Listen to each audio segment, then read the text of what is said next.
এর ফলগুলোতে ঔষধ দিতে হবে যাতে পোকামাকড়ে না খায়, না খেয়ে নষ্ট না করে দেয়। হ্যাঁ, সেদিকে খেয়াল রাখতে হবে। আর এই সবেদা গাছটা বেশি একটা বড় হয় না। হ্যাঁ, আর এগুলোতে কিন্তু পিঁপড়া বাসা বাঁধে, ঠিক আছে?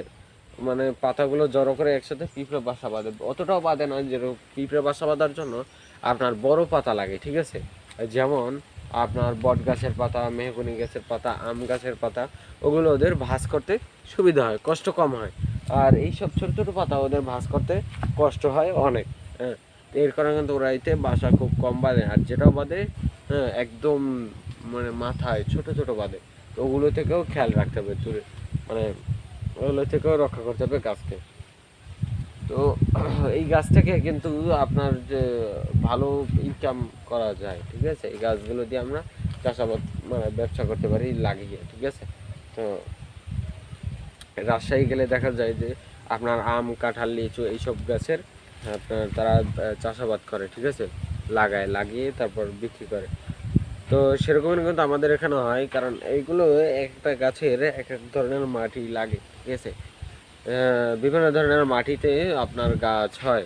হ্যাঁ, তো এই গাছটার জন্য আপনার একটু ভালো মাটি লাগে। আর এই গাছগুলো কিন্তু একদম চুবানো পানি, মানে যেখানে সারা বছরই পানি থাকে, হ্যাঁ, হাঁটু জল কিংবা 1 বিঘা পানি থাকে, সেইখানে কিন্তু এই গাছটা হবে না। এই গাছটা লাগবে একটু স্যাঁতস্যাঁতে।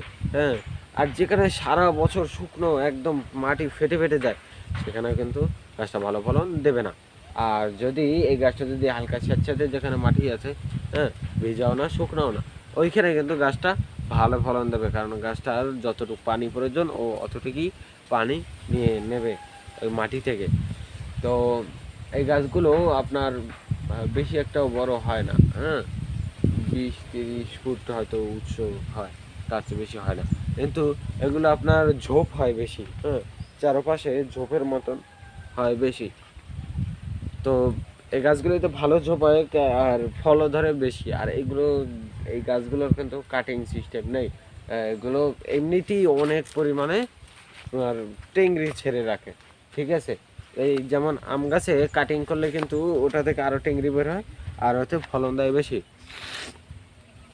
সেরকমের কিন্তু এই গাছগুলোতে কাটিং করা লাগে না। হ্যাঁ, তো এই গাছটা দিয়ে কিন্তু জোড়া কলম বাঁধা যায়, ঠিক আছে?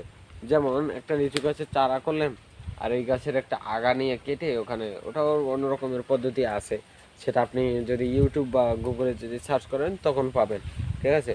তো ওই পদ্ধতি অবলম্বন করেও কিন্তু গাছটার চারা বানানো যায়। যে একটা গাছে ফলন ভালো হয়, ছবিটা বড় হয়, সেই গাছটার